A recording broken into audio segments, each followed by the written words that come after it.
What's good, Steve? Hey, Tobias. How you been, man? Good. Congratulations on your buyer. Thank you, got into man. Contract. We're in contract. We're maybe a couple more weeks and we close on it. We had the appraiser go there today, and so we'll get the report soon and we'll find out that. But Steve, I know a lot of buyers are always wondering. They're on Zillow. They're starting their search without an agent. They come to our open houses, then they're like, hey, let me buy this house, or you know, and I really think it's important that people know what are the first steps before you even go look on Zillow, before you go look somewhere else to see what's out there, right? Yes, so part one of the buying process. So my phone rings or we meet somebody and say, how do we get started in buying a house? Well, the first steps is we want to make sure that you are fully approved. Yes. So we want to make sure we consult with our loan officer so that we can pull credit, right? That's one.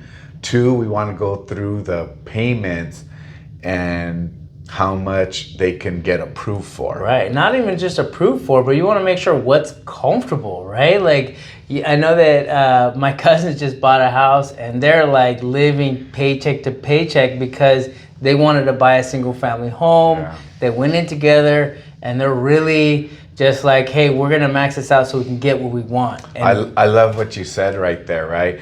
We're gonna pre-approve you for the highest, yes, what they can get approved for. Let's say it's $1 million, okay? But it doesn't necessarily mean that I feel comfortable buying at $1 million, right? So if they feel comfortable at $800,000 on their payment, then that's what we're going to buy them. So that's an excellent point. But sometimes we know from experience, they say $800,000, then we go see this house that's $850,000, and then the wife needs to have that house. Exactly. So they would do whatever it takes, but we already know that they're approved for that much. So that's important. But dead on, you're exactly right. So we run through the scenarios, and then after we collect the data, their paychecks, pay stubs, and we review everything with our lender, and they let us know that they're approved, right? Then we want to do our consultation, right? The buyer consultation is so important. Yes, it is. As you well know, there's new rules, new guidelines, right?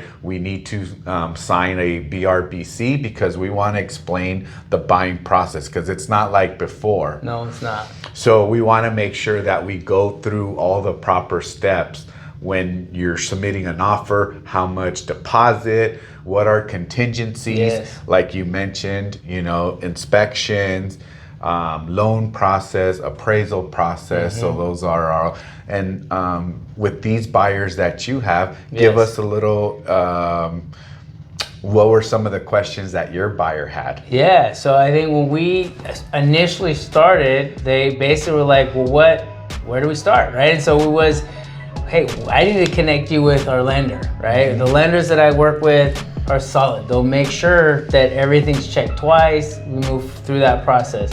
But once it started going to look at properties, it was other questions started coming up. Okay, well, what's the difference between this type of HOA or that type of HOA? Because we were looking at townhouses and condos, right? So there was that, well, do I own the property or do I not own the property? Correct. Right? And then it was, okay, well, if I write an offer with contingencies, what is the effect? And so I think you want to follow us for part 2 so we can talk about what happens after the lending and what happens when we go to that next step of actually looking for a property and looking at the details. And also, we will put together 1 through 8, the things needed for the first part of getting pre-approved with your lender. Thank you. All right, thank you very much.